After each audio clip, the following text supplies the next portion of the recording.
Good morning, I'm Craig DeGrelli. It's Tuesday, December 17th, 2024, and these are your Unbiased Updates. This morning, the Russian general in charge of nuclear, biological, and chemical forces in the war against Ukraine is dead.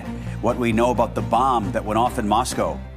And a student opens fire at a Christian school in Wisconsin, leaving 3 dead, including the shooter.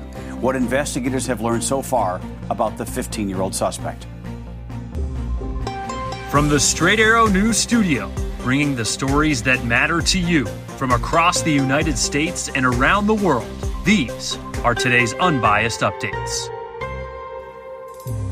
We begin this morning with developing news in the war between Russia and Ukraine.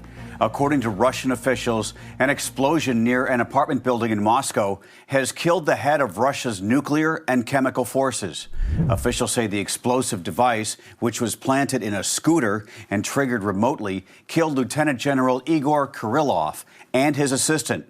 Russia's investigative committee says it is treating the bombing as a terrorist attack. Kirillov had been the head of Russia's nuclear defense forces since April of 2017. On Monday, Ukraine's security services charged Kirillov with the use of banned chemical weapons during the war. And he faced sanctions from several countries, including the UK and Canada, for his role in Ukraine. So far, there has been no word from Ukraine about the explosion. This morning, 2 Iranian men, one of whom is a dual American citizen, have been charged in connection with a deadly drone attack that killed 3 American soldiers in Jordan earlier this year. FBI specialists analyzed the drone and were able to trace its navigation system to an Iranian company operated by one of the defendants, who, according to prosecutors, relied on parts and technology funneled into the country by his alleged co-conspirator.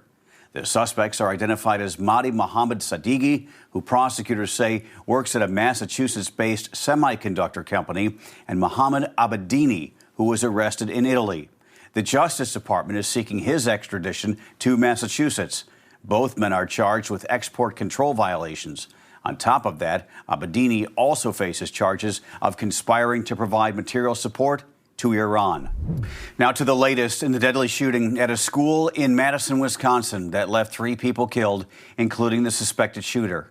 Police say a teenage student at Abundant Life Christian School, a 15-year-old girl, opened fire inside a classroom late Monday morning, killing another student as well as a teacher. 6 others were injured. Police identified the suspect in a press conference later in the day. The shooter has now been identified as 15-year-old Natalie Rupnow, who went by the name Samantha.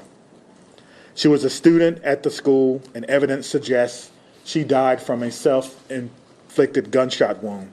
At this time, we believe there was only one shooter involved. We are still working to determine a motive. Detectives have talked to her family members this evening, as well as conduct a search of the shooter's home here in Madison. Police say 2 of the injured students remain in critical condition this morning and add it is not clear if the teacher and teenage student who were killed were targeted.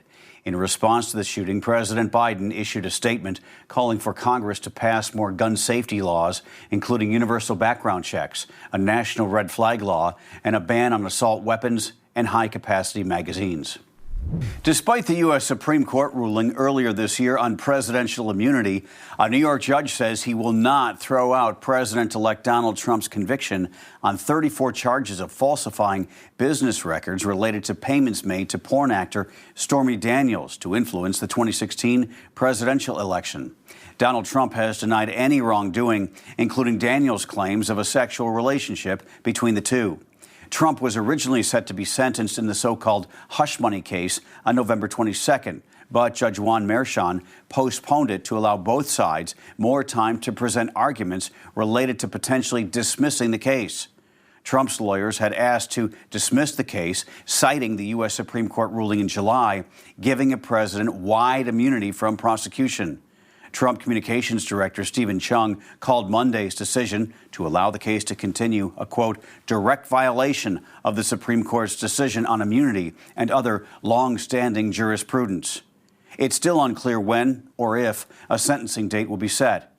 Prosecutors have already agreed the president-elect would not be sentenced while in office, But the Manhattan District Attorney's Office has argued in legal filings the felony conviction should still stand. President-elect Donald Trump met with the CEO of TikTok yesterday at Trump's Mar-a-Lago, Florida resort as the popular social media platform faces a ban in the United States. Earlier this year, in a show of bipartisan support, Congress passed a measure that would ban TikTok in the U.S. as of January 19th, and President Biden signed it into law. A federal court upheld that move earlier this month. Trump originally tried to ban TikTok during his first administration, but has since reversed course, vowing on the campaign trail to save the app.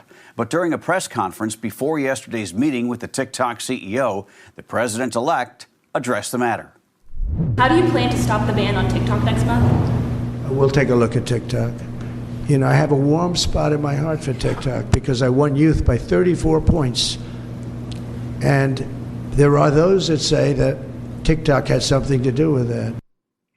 TikTok filed an emergency application with the U.S. Supreme Court yesterday, asking for a temporary injunction that would delay the ban while the company seeks a formal review by the justices. Today, Donald Trump is set to meet with Netflix CEO Ted Sarandos at Mar-a-Lago. He is then expected to sit down with Amazon founder Jeff Bezos tomorrow. Finally this morning, a Christmas story, National Lampoon's Christmas Vacation, Home Alone, and yes, even Die Hard.